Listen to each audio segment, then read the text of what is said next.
Hello, Bill Molyneux here with Goober the Traveling Bear for both channels, Bill's History World with Goober the Traveling Bear and Bill's Wargame World. This is a Goober book review. Now, as many of you know, we spent 4 days in Kinston, North Carolina, and we learned a ton about Kinston.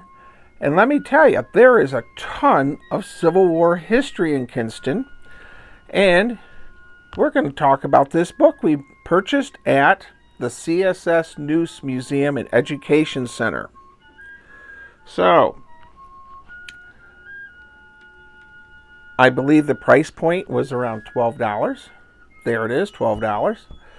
So Matthew Young, who runs that incredible site with Rachel and the whole crew there, I can't say more, just how awesome the entire CSS News Education Museum is. So let's get on to our book review. Kinston, North Carolina, Lenoir County during the Civil War by Cliff Tyndall, author of Threshold of Freedom.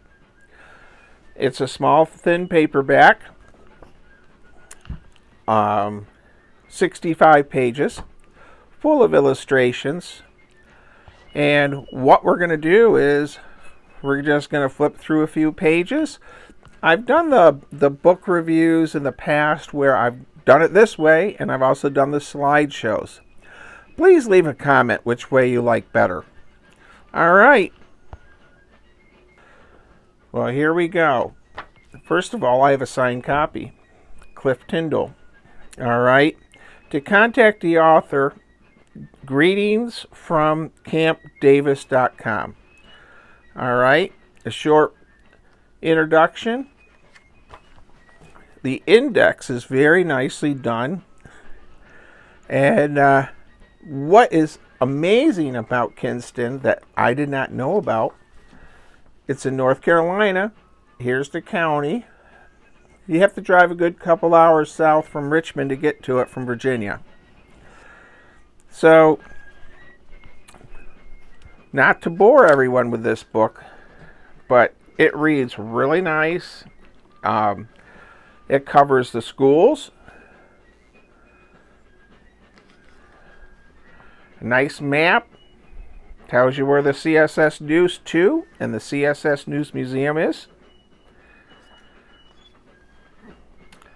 African Americans played a huge part, along with the African American free blacks, the Civil War.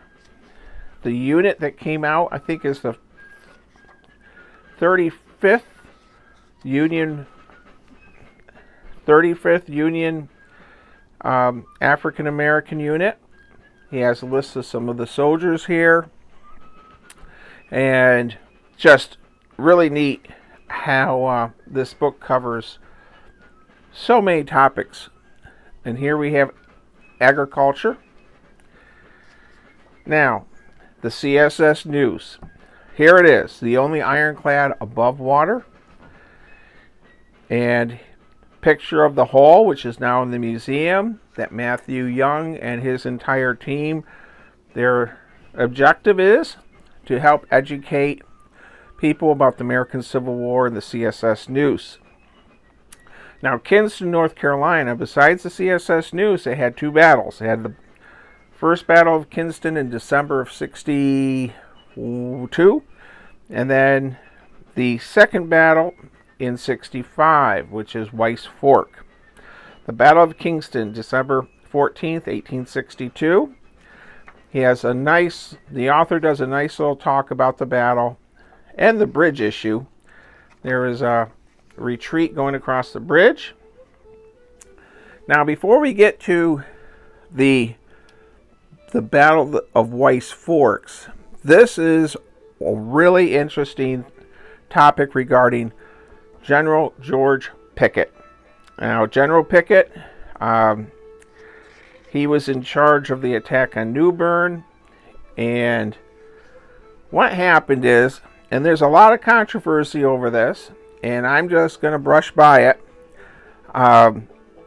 20 some odd Confederate soldiers had left the Confederate Army, joined the Union Army, and then they were captured at New Bern. Here's their names.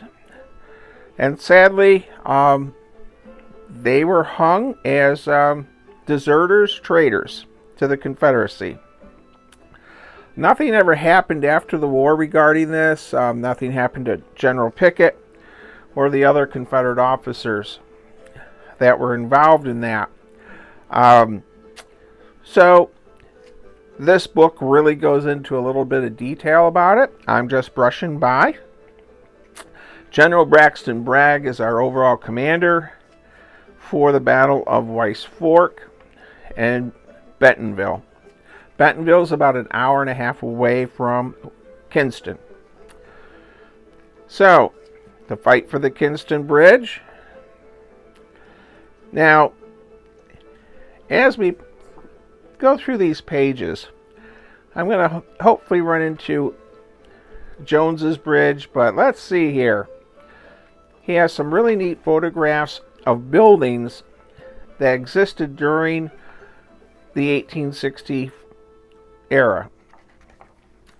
And this one here, Harmony Hall. Let me get a close-up of it. So Harmony Hall, we were allowed to visit with the two wonderful ladies that were volunteering there. They were making ham sandwiches for a party. I made a wonderful YouTube video of Harmony Hall and a lot of history in there, and one creepy room full of creepy old dolls.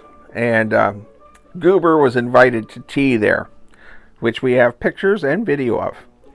So this was one of those hidden gems, as my friend Kevin would say. Now, the book also has many other different buildings and churches. A lot of churches in Kinston. So, what I'd like to end up with, I've never met, talked to, or emailed. I did email the author just to let him know I was going to make a video. He never responded, and I don't know if the email I had actually works.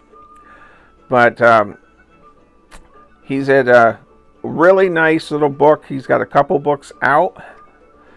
And the story on Pickett's charge in here, the CSS Deuce, and both Kinston battles. This is really a really must-have book. So for $12, you can buy it online through, once again, greetings from campdavis.com. Enlarge that for you. Okay, or you can go on to the CSS News Education Center site through Facebook or website and purchase this awesome little book directly from the CSS News Historical Education Center that Goober and I really try to help and support. And I'm also, gotta say, I'm a proud board member for that site. So a guy in Maryland is actually a board member in a museum in North Carolina. Well, that's about it from Goober the Traveling Bear and his book review. And as we try to always do, we're going to give it 2 paws up. There's one. There's another one. Cliff Tyndall, I don't know if you'll ever see this book review, but you did a really nice job on this book. And you hit all the high points of the enormous amount of history that there is in Kinston, North Carolina. I found that you could spend 3 or 4 days visiting all the historic sites. Thank you again. Stay safe, be kind, and be courteous, everyone.